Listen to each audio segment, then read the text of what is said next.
Shalom Bapak Ibu Saudara-saudari yang dikasihi dan mengasihi Tuhan.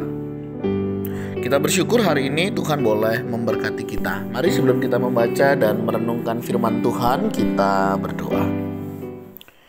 Tuhan, terima kasih, kami bersyukur hari ini Engkau boleh berkati kami. Kami boleh ada sebagaimana kami ada, ini semua karena berkat dan kemurahan-Mu. Sebentar kami akan membaca dan merenungkan firman-Mu. Berfirmanlah dan biarlah kami mengerti apa yang menjadi kehendak-Mu di dalam hidup kami. Kami berdoa di dalam nama Tuhan Yesus Kristus. Haleluya. Amin. Ayat firman Tuhan hari ini terambil di dalam kitab Yeskiel pasalnya yang ke-39. Ayat yang pertama hingga ayatnya yang ke-29. Saya akan membaca di ayatnya yang ke-23. Dan bangsa-bangsa akan mengetahui bahwa karena kesalahannya kaum Israel harus pergi ke dalam pembuangan, dan sebab mereka berubah setia terhadap aku. Aku menyembunyikan wajahku terhadap mereka, dan aku menyerahkan mereka ke dalam tangan lawan-lawannya, dan mereka semua mati rebah oleh pedang. Amin. Demikianlah firman Tuhan, mari kita merenungkannya. Bapak Ibu Saudara yang dikasihi dan mengasihi Tuhan, seringkali ketika kita melihat sebuah peristiwa, kita seringkali melihat hanya dari satu sisi. Apalagi misalnya dia merasa menjadi korban, begitu ya.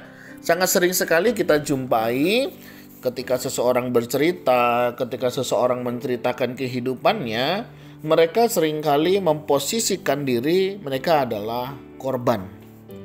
Yang tanpa mereka sadari, ya, ini walaupun tidak semua peristiwa ya, mereka adalah sebenarnya pelaku utamanya. Begitu. Seperti satu kali saya menjumpai seseorang, dia merasa diperlakukan tidak adil ya. Dia diperlakukan sebelah pihak begitu ya. Tapi setelah kita mendengar dari kisah yang lainnya justru berbeda.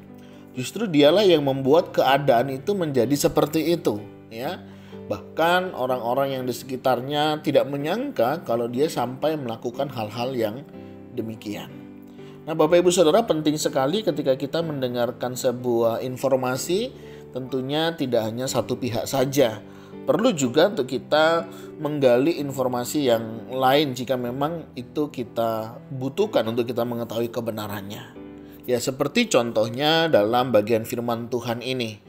Ya, mungkin banyak orang berpikir Allah kita itu Allah yang kejam, menghukum, ya, membinasakan yang tanpa sebab. Nah, kalau kita melihat misalnya dalam perjalanan bangsa Israel, ayat 23 menekankan, dan bangsa-bangsa akan mengetahui. Apa yang bangsa-bangsa perlu ketahui? Artinya bisa jadi bangsa-bangsa pada saat itu melihat Israel itu menjadi korban akan kemurkaan Allah, begitu ya. Yang seolah-olah Allah itu kejam, Allah itu menghukum bangsa Israel tanpa sebab. Dan kalau kita melihat misalnya, dan bangsa-bangsa akan mengetahui bahwa karena kesalahannya lah kaum Israel harus pergi ke dalam pembuangan. Artinya Bapak Ibu Saudara, Israel pergi ke pembuangan bukan semata-mata karena kekejaman Allah, tetapi karena kesalahan dia sendirilah yang harus menanggungnya. Kesalahan apakah itu? Yaitu sebab mereka berubah setia terhadap aku.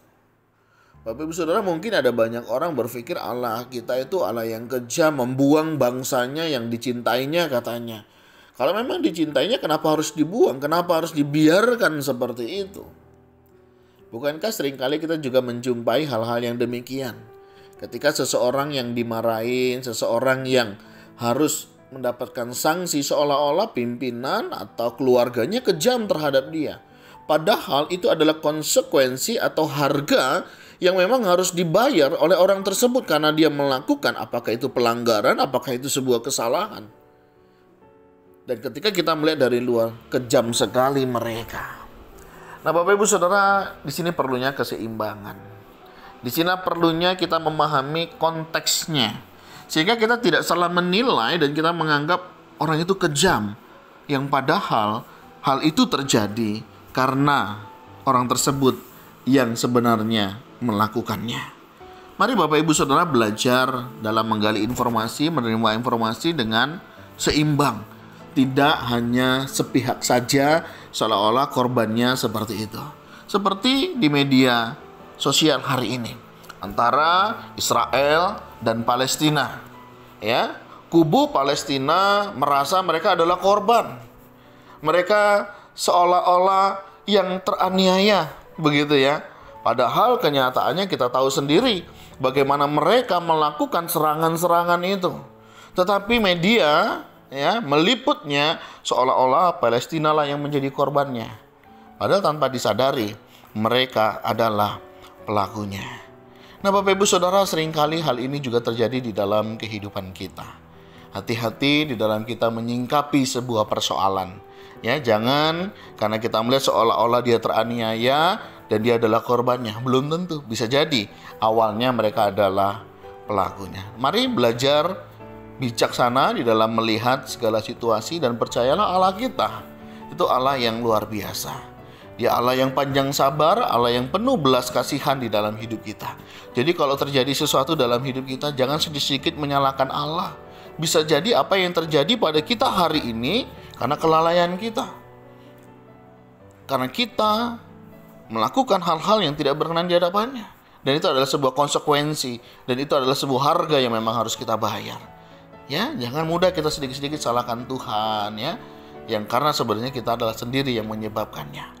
Mari kita juga belajar dalam kehidupan kita hari lepas hari untuk tidak mudah menyimpulkan segala sesuatu yang tanpa kita tahu yang sebenarnya.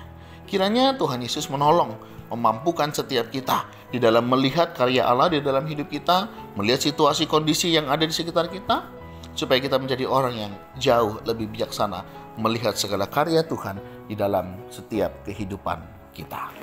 Tuhan, terima kasih, kami bersyukur hari ini Kau boleh mengajarkan kami bagaimana kami menerima dan mengelola informasi sehingga kami juga boleh mengambil sebuah keputusan di dalamnya.